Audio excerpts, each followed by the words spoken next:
Machiegni nya RAMOGI e chenro mar Migago tarik 26 dwe mar 12 higa mar 2022 kamano mar mayitie geno ni Christmas mari no bede yo makare ka odiochieng' ma kawuono en odiochieng' miluongo ni Boxing Day en mar adhong koso itime nang'o nyaka RAMOGI kamano mar mayitie arwakni machiegni bed koda kachako nyaka ang' watieki ki in bende in kod thuolo mar tudori kodwa e namba mar 23600 kinyisowa kaka odiochieng' mari no chalo odiochieng'no manyoro chieng' sikuku mar Christmas kane chamo chapat ng'eyo ni seche moko ka waya osechako kwano jigi dhoge okwano kama ng'e ni chapat oserumo nyaka RAMOGI bed koda kachako nyaka wang' watieki to mokwongo magi weche maomiyo pek odiochieng' ma kawuono. Wakao chiemo kendo waketo chiemo maliet mondo ji duto o celebrate kaka joma moko. Jopiny e gwenge mopogore opogore nyoyudo kony kowuok kuom jotelo manyoriwore kodgi e hingo nyasi mar Christmas. Ang'eyo ni iluonge gi kizungu ni Boxing Day. Ji mang'eny nyalo paro ni odiochieng' mano mwang'ine ngumu kwa gore gowetewa kata wagore gi nyiminewa. Bende ing'eyo gima odiochieng' mar Boxing Day en? Jokenya golo pachgi e wi odiochieng'ni. Ikiwa mtoto atapatikana, tutachukulia kila mzazi hatua ambaye mtoto wake amepatikana katika migodi kama hiyo. Jonyuolo kwa mondo kik we jopuonjre donji e weche mag kunyo mwandu mayudore bolo e kindeni mag yueyo.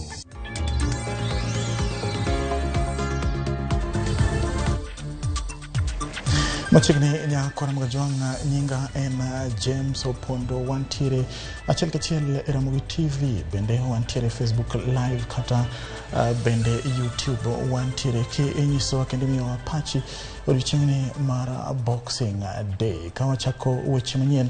Odoni ji ma ok ong'ere ne omonjo gweng' mata e kaunti ma Lamu kendo nego ji ariyo ka nyaka sani wachre ni ji madiro mapar ndachgi pok ofweny ka udi mopogore opogore mag obila bende ne wang' e monj makamano mane otimore okinyi mane piny rugodo odiochieng'ni ma kawuono. Kata kamano obila mane omonjo udigi ne onge e udi e kinde mane monj makamano timore. Waluoni wacha makamae kendo biro mi kuku mare e weche magwa mabiro manyien. Ka wadhi mbele wedone chieng' tarik 26 mar dwe mar 12 higa ka higa piny ngima jadhialo odiochieng' chiwo kata yaw mich midendo kaka Boxing Day. Odiochieng' Boxing Day opogore gi tuke mag goyo adhong kaka oganda mamoko joparo. Kata kamano en odiochieng' ma yawe mich ma oganda osebedo ka yudo motelo nyasi mar Christmas. Kata kamano bende jopiny ong'eyo tie odiochieng'ni e yo makare. Ang'eyo ni iluonge gi kizungu ni Boxing Day. Ji mang'eny nyalo paro ni odiochieng' mano mwang'ine ngumu kwa gore gowetewa kata wagore gi nyiminewa. To gimoro achiel mang'eyo ni en odiochieng' tok paro nyuol jawarwa ma en Yesu Kristo. To wabedo ni odiochieng'no en odiochieng' mor. En odiochieng' ma kata wedewa osiepewa nyalo limowa te kinde ma gilimo ugono. Nitiere gik mang'eny minyalo yudo inyalo chiwo gin be ginyalo chiwoni. To nikech pek manitiere odiochieng' cha idhi e lemo idwaro ni duogi yawo gweth kata mich mago nyalo tami. To odiochieng' mar 26 ma en tok Christmas iyudo thuolo mondo ibed kod familia mari, mama, nyithindo mondo koro ung'in tang'ono ma Nyasaye osetimonu. Kawuono kaka ji ng'eyo maber ni gi dho ngere iluonge ni Boxing Day, wabet ot gi familia marwa ka wabet wayawo zawadi moko man wayudo matin koni kod kocha ka wa celebrate day miluongo ni Boxing Day gi dho ngere. Ji mang'eny kaka wazunge manochakonwa day ni to koro wambe waluwe aluwa. Boxing Day e chieng' box gik moko kata inyalo kata tero ne mari moro Christmas keto ne box kata inyalo konyo mamon moro keto ne box mana ma Boxing Day omino.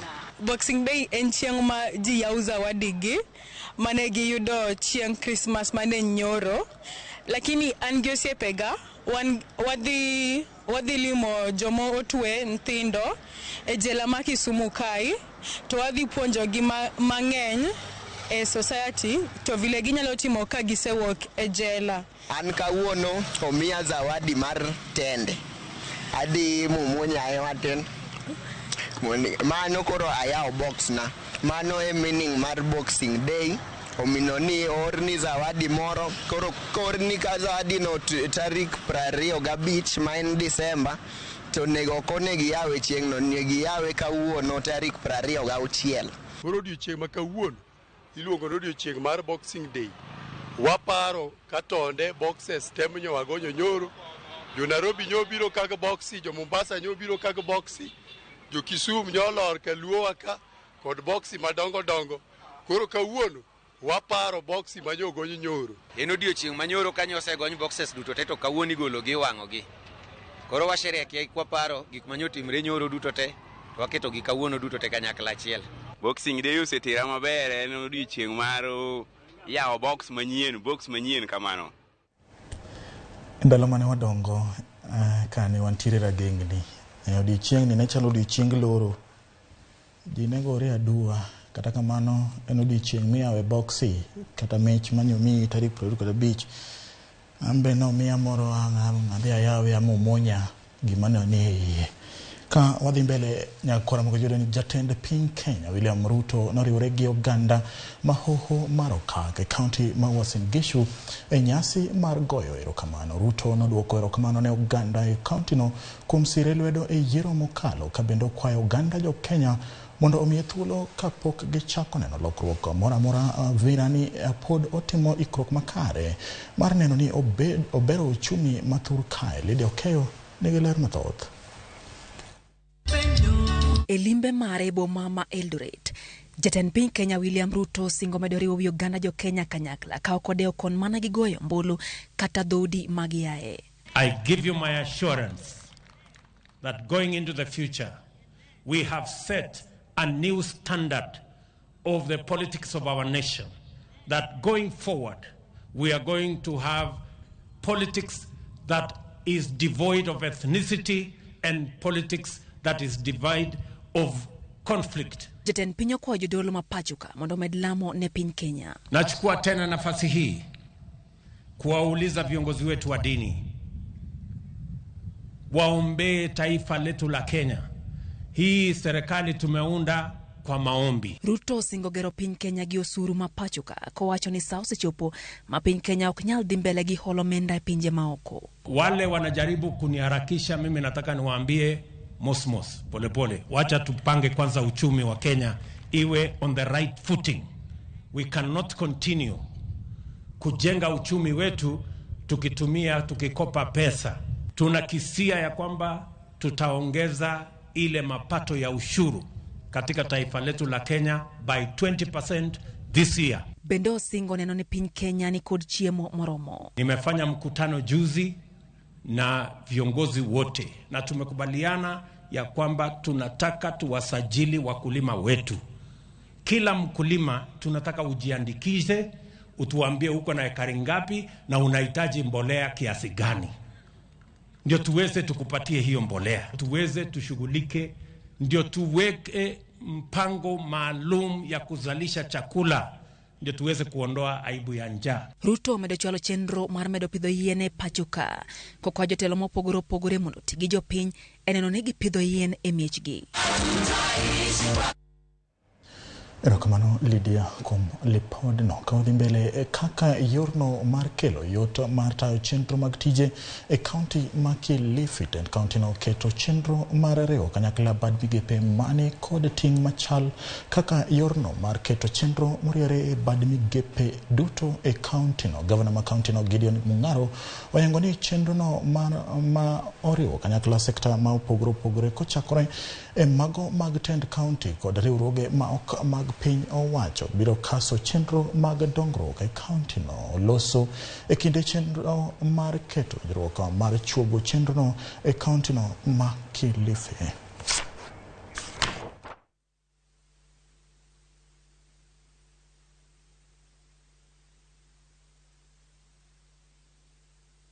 Mheshimiwa has other programs. The only thing which we'll be announcing soon is the Directorate of Partnership and Private Sector Linkages in my office, which will coordinate all the programs from the donor partners and private sector areas, so that we don't run around without focus. That we make sure when we have a directorate, it's be able to coordinate the programs. Sometimes we receive so much, but we have so many partners in this county, everybody doing something small. We want to coordinate in a way that we can work together with all the partners to do major things which will change the lives of our people. Our annual investment in this county is about 480 million Kenya shillings, which if you project that into the next 3 or 4 years, is a significant contribution. That's why we want that we work together with your government, and we really thank you for this, and we will continue to support.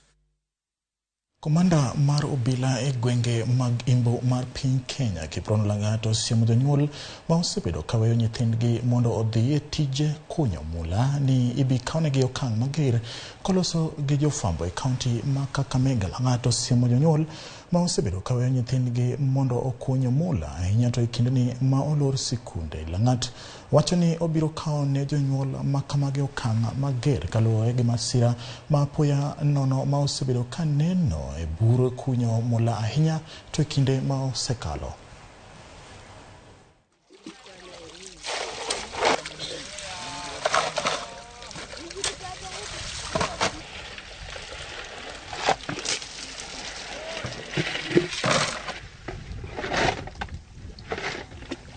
Wakati shule imefungwa na msimu huu ni mrefu sana, mpaka Januari katikati, watoto wengi wanaenda kushughulika na mambo ya kutafuta madini, na mara nyingi kama kuna watoto wameenda pale na kuna nyesha kama wakati huu, hiyo migodi inaweza kuboromoka.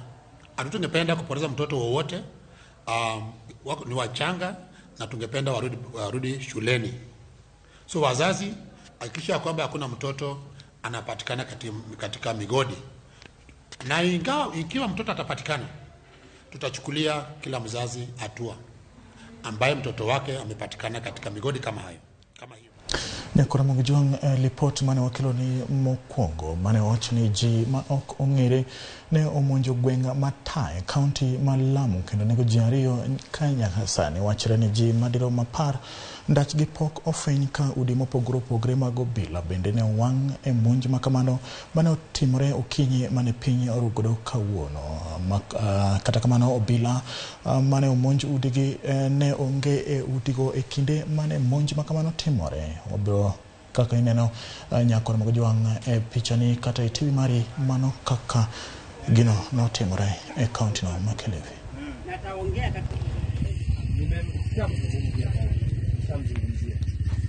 Lakini kama kwa sababu ya sheria mimi ninajua kwamba wewe mahali huko umesimama, ninaelewa.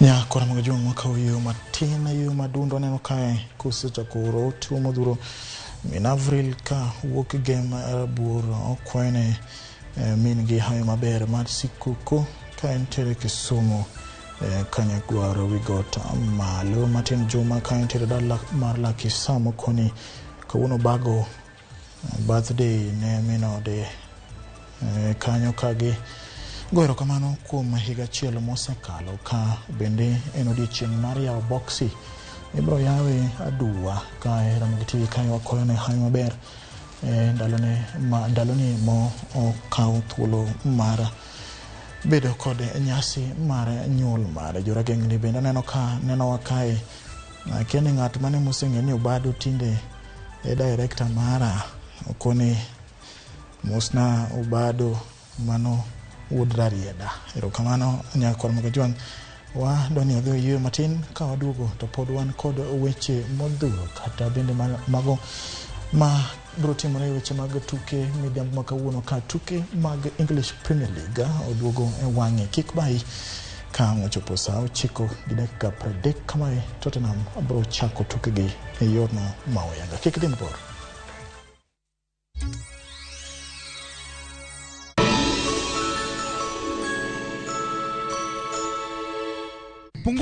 Pungua. Nini inaendelea hapa? Wewe funje mlango wapi? Ni makarao. Na tumerudi na vishindo. Ni kundi la juu. Wewe kopro. Muse ni sergeant nimefika. Nini? Panya imeipa ukali yangu ya usiku sasa. Lugha tiso unacheka na una meno mbili. Changamka wakati wowote mahali popote na vipindi vipya vya makarao. Wapi huko? Tazama makarao sasa ndani ya View sasa. Glass are we together?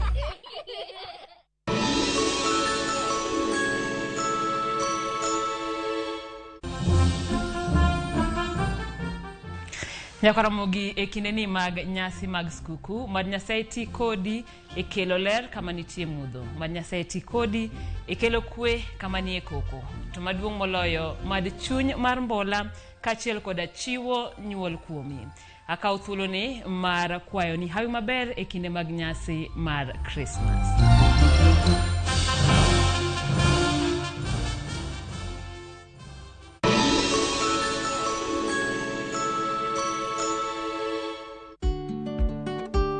Be ing'eyo ni chudo masano nyiso ni omenda wuok kuom jachudo kadhi ir jayud chudo kuom nyerere machuok. Ka ioro omenda, ne ni irango gik mondik kanyo maber nyadiriyo.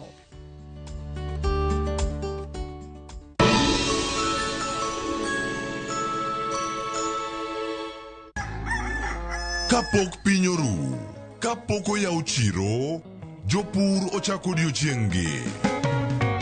Ng'ato ka ng'ato gi gombo mar kelo lokruok. Wachalo joma timo research mondo mi wakel gik man gi value. Ma ok odewo kama idake kata gima ipidho.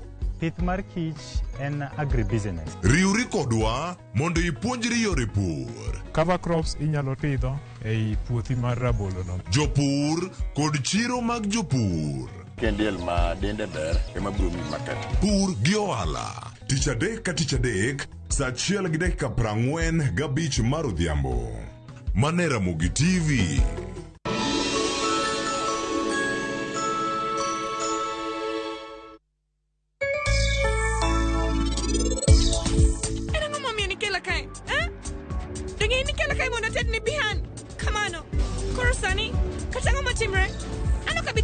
Ana wuon na neno ni thap kiwuok e odni kaka dwaro. Kata in bende adite biro neno ni wuok e odni chuth mokichak iduogi. Anang'eyo maber kaka unu herore. Iwuondre awuonda ni ma en owadgi jaodi mondo jopiny kik ng'e gima timre ki. Ana dwaro ni chakre kawuono Vani opar ni an kodi wan joma oherore ahinya.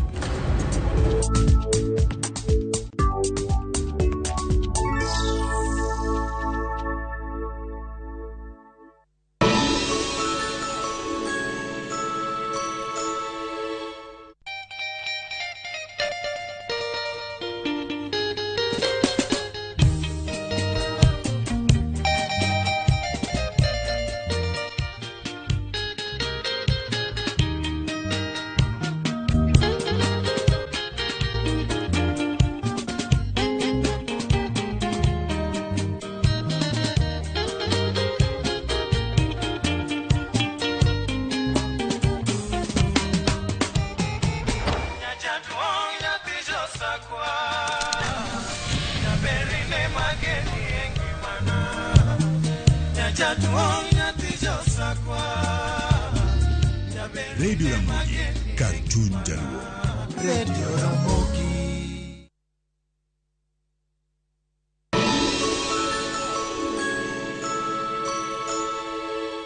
Shabiki.com inakuletea the first ever Premier Leagues jackpot in Kenya.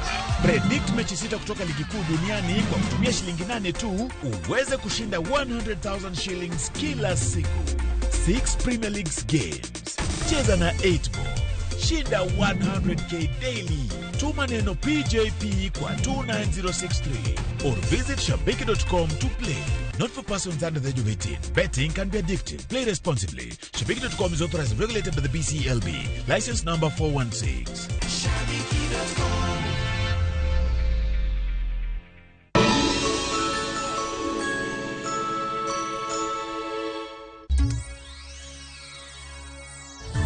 Machegni kendo nya kwaramogi jodak e gweng' Maka Villa e kaunti mama Kweni Obago ng'anyo kagikwedo nek jago moro tho ma itudo gi tulo mag lowo e gweng'no. Jagono ma oyangi kaka Toma Matata Kilalu e chichni ne onegi gi jonjore moko mane kedo gi jo ohala moko ariyo ma osebedo ka temo yako lowo maromo eka 180 mar anyuola mar James. Jogwengo ogolo ywaka ne piny owacho mondo odonjre e wachno kagimedo ni kata obedo ni gisegoyo lipot ka obila okang' pok okaw ne achidhego kama koro olokore nego kendo tieko anyuolano kagimayo gi lopegi duto. Sisi hapa tumeandamana hii Kilome kwa sababu ya shida ya mauaji. Watu wanauliwa bure na matajiri.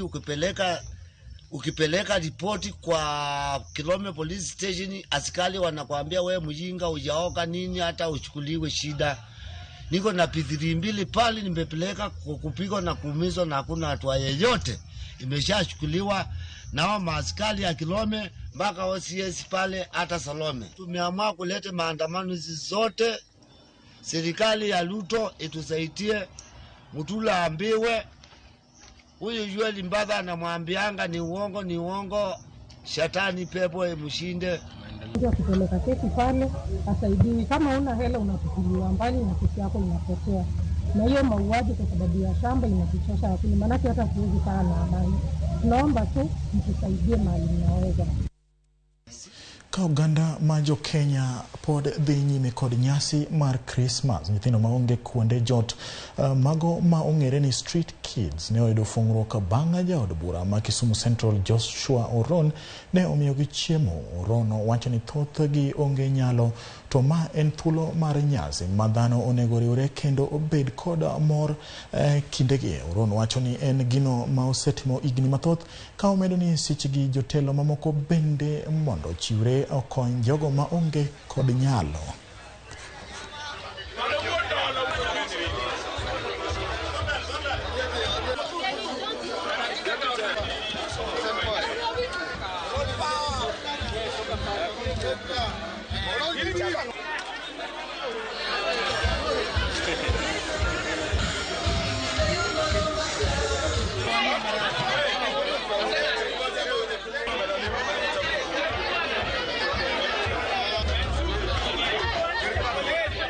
To wang'eyo kendo ni nitiere famili moko ma ok nyal keto chiemo mesa kawuono. An kaka mjumbe ma Kisumu Central kawuono ayiedhora ni nyithindo modak e street, famili kata dhoudi ma ok nyal kawuono, wakaw chiemo kendo waketo chiemo maliet mondo ji duto o celebrate kaka joma moko manigo. Omiyo adwa kwayo jotendwa duto moyier ni watigo odiechieng' ma kawuono mar chiwo. Wachiw ne jogo ma ok nyal, wachiw ne famili ma ok nyal. Od bura mar ariyo mar kaunti ma Homa Bay ne obedo koda lwenje mathoth, lwenje mane odhi nyime nyaka ka odong' dweche manok to ibago yiero maduong' ma higani. Spika manyien mar od burano Julius Gaya kane okawo telo ne osingo ni lwenjego ok chak bedi kendo e od burano. To kinge mage ma oseketo jafwambo marwa ma Homa Bay Ali Abich oloso matut gi spika Gaya mamiyowa sigande kod chenro mar tayo od burano. Julius Odhiambo Gaya en jasiasa kendo sani en spika e od bura mar adek mar kaunti ma Homa Bay bang' bedo MCA ma Central Karachuonyo Ward e limbe marwa mantie pare kar chund bura ma Karachuonyo. Odhi nyime kod tijene mag pacho, otweyo dhoge kaeto tero achiel kachiel nyaka e puothe mar olembe kendo chenro mag pur en achiel kuom tije ma otimo. An japur kendo apidho olembe dalana ka, apidho dhok, apidho ga gwen be, to kendo chambe napidho. So mind I took aparna I inherited from my mother, late mother. Ne japur motegna ahinya. E yiero maduong' mar 2022 Gaya ne kodogo laro kom mar MCA bang' tiyo higni 10 kendo ne oketo maino e kampen mar kom gavana kane osiro lwedo gavana Gladys Wanga. Akechan nasewere MCA from 2013 to 2022. Sama niji chamo lineups awan na team up ge gavana masani, gavana Gladys Wanga. To kane kaka siasa ne dhi mbele saje ni chung mang'eny mamanyo governorship. To kane ji dhi mbele ini paro no team gimoni consensus omabeka. So some team consensus, Gladys Wanga became the governor and Joseph Yugi Mogonga became her deputy. That is the team and what they go nyaka the elections. Toki yiero ne odhi laro kom speaker od bura mar adek mar county kendo ne oyiere tielo mokwongo ka okoni sani en gi ting' mar UMCS te mar thiro tulo mane one e od bura mokalo. Luckily enough, no yiera speaker mar assembly. Kio no yiera gi first round. Nayudo out of 54, nayudo 40 votes out of 54. So nayudo mapokro timore mabeka election mose bedo mag speaker. No yiera first round and angedi ni my teach ma Nyasaye no chana bubet. Kendo I'm ready to work for Homa Bay to the best of my knowledge. I will make sure we whip all the members of the assembly to support the cause of the government. Nyaka ne yiere komno dwe mar 9 higani Gaya ne kod nyadhi ni MCA osekalo paro mag chike ma opogore mageto dongo county ni. Assembly mokalo cha noko kalo climate change bill. Within a very short time, when your first act, more members okale. Kendo wasekalo ne governor the nominees mag CECs. Gima prodong and chief officers wasekalo nyaka county secretary. Mongi Professor Muk kaka county secretary maro. Kaeto wasekalo delineation bill mapogo county government into smaller units. Machalo mabogo ketu ka position maga village admin genika. Wasekalo report them very critical weche mag oversight. Machalo report mar public accounts committee. En kod chir ni koko mane one e od bura ma okalo ok chak timre kendo e od bura masani. Gima timore ni ka leadership ok ber. The speaker is the head of the assembly. Ka speaker indo konchiel, we don't expect assembly to run smoothly.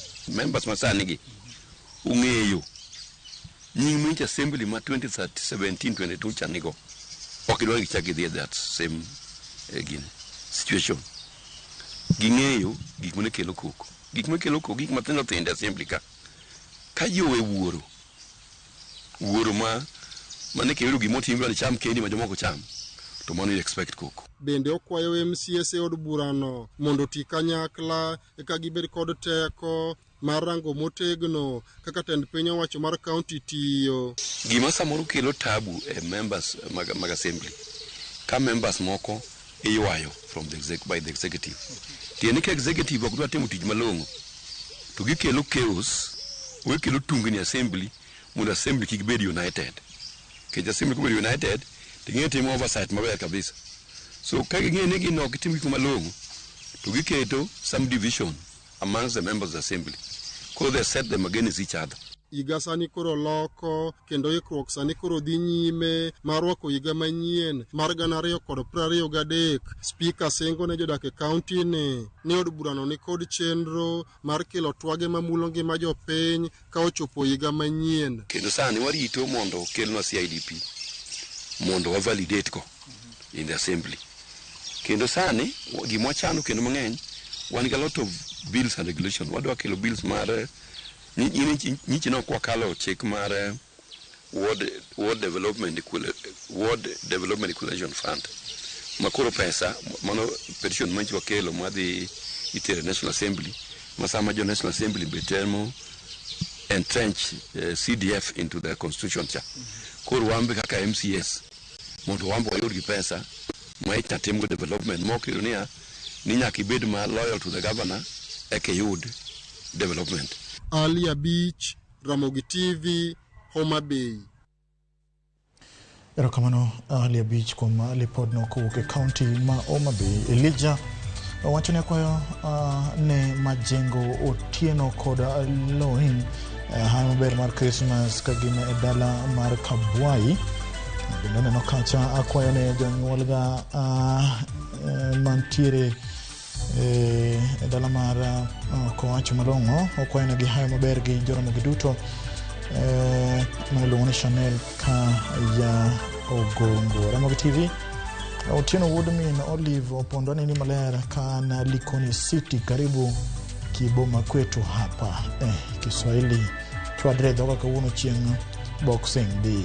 John Collins Kaseme Kadero Black and aonge kata mana box mana yudo nyoro koro aneno mana mos kata kamano Ramogi TV kelo chenro makare ngi mana wach ntikara jogo bende moko yude higa manyien. Aneno lendo kana Ulanda Awendo kan gi Mr. Steve Jalango kod Pastor Samuel Ongaro. Aneno kacha bende Avril kain gem rabur kwayo ne min gi hawa ber kod mano masikuku ka intere Kisumu kanya kwara wigot malo na kora mojong wakoywe matin ka wadogo to pod wan kod weche maudhuro.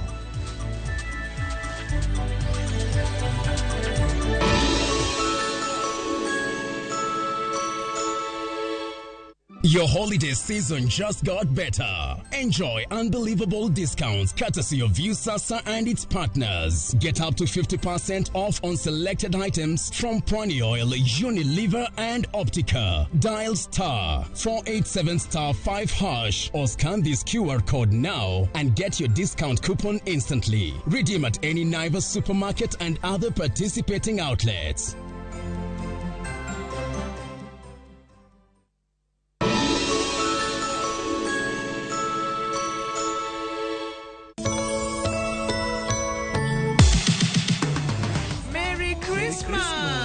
E kinde nyasi mar Christmas, wamedo dhialo hono mar Yesu. Kawakelonu tugo mopogore opogore.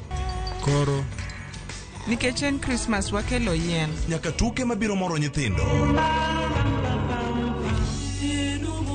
Kwayas mawer mamit. Kod gik moko mabeyo beyo. Mane Ramogi TV.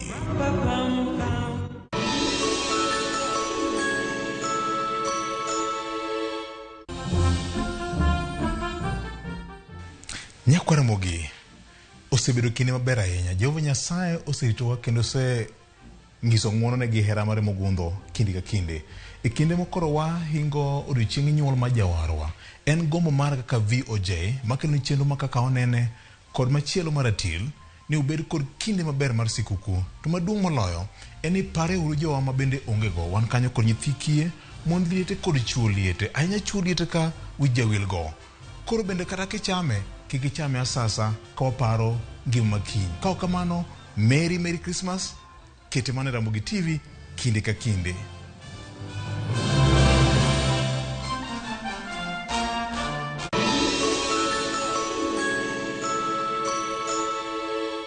Karanga foto! Machiegni Nyakwara Mogi Ajwang' e chenro mar Ngoma Owake. Wuok tich, wakeloni ngolo manyien.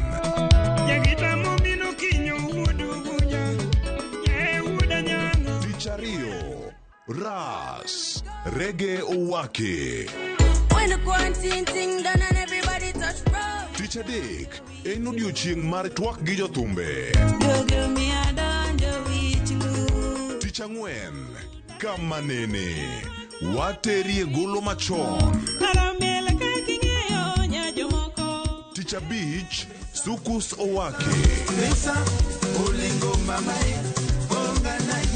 Kete manaka kod Papa Vic, Ngoma Owake, wuok tich nyaka tich abich, saa 10:15 odhiambo nyaka saa 12.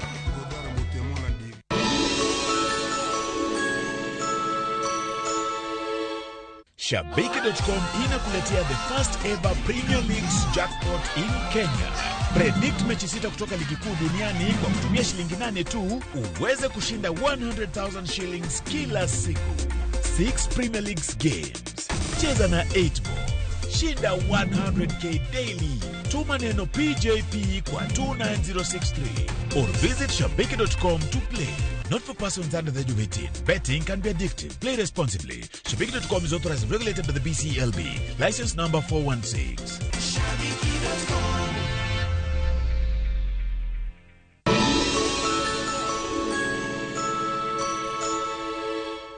Maria alijua kuwa mwanao angetembea juu ya maji. Je, ulijua mwanao? Kupata wimbo huu kama skiza tuni yako ni rahisi. Bonyeza *811*281#. Kumbuka, Skiza na Citizen ni nyumbani kwa wasanii wote.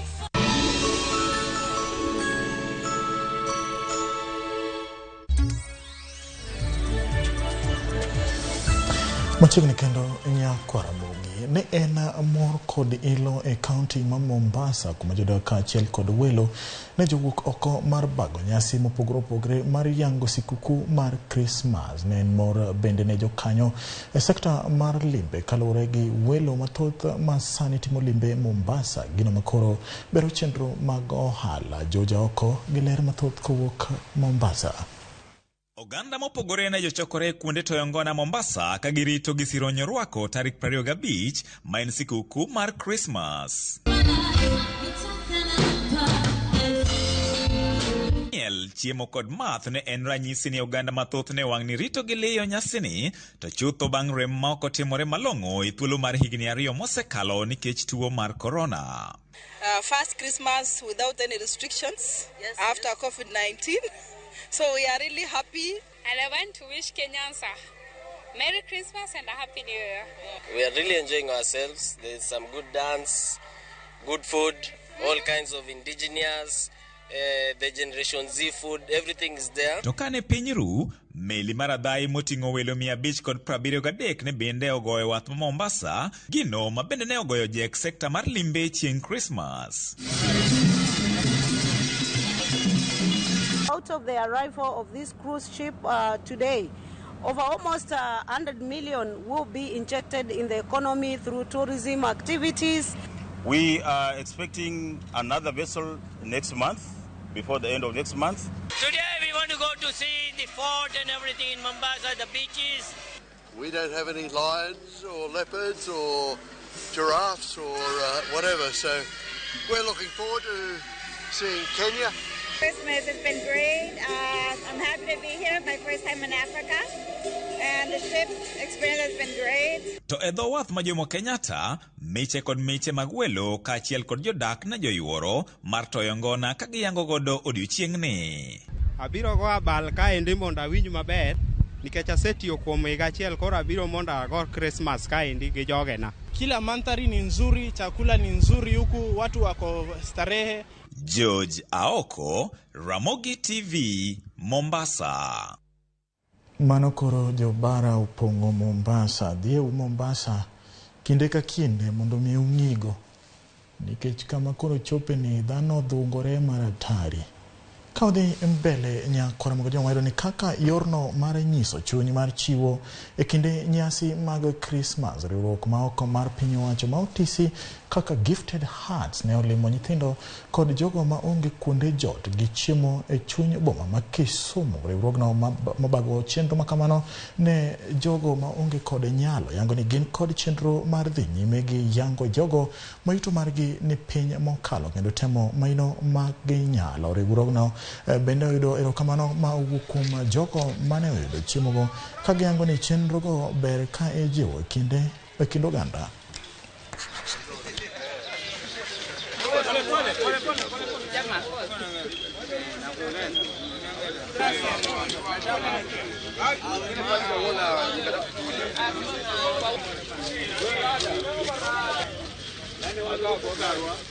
Kaka kawuono noamua mondo kaka sani jodiche utegi miechgi sherekea sikuku koro mbe noamua ni kawuono washerekea gi nyithindwa mantiere e street gi nikech gin be gin mana dhano kaka wan to ok odhi bedo mokwongo kata ok odhi bedo mogik en gima biro bedo continuous nikech kata sani wan e process mar wabiro neno kata kaka wa identify kata needy nyithindo ma needy kata ariyo moluonge school wanyalo timo negi shopping for madhi form 1 koro en gima biro dhi mbele nyaka chieng' moro Nyasaye kata ka piny ne duogi. Agoni erokamano kuom gik muya mon wage wanadak e street ka to kae mwadak e wambe to kaka waneno ni wambwa mor to agoni erokamano maduong' dong. Wan waonge tich to jogift to mo persevere mo biro mokonyo. Wago erokamano kabisa. Wago erokamano kendo Nyasaye omed ritogi achako med ogi teko marieko kendo mondo gichak giduogi.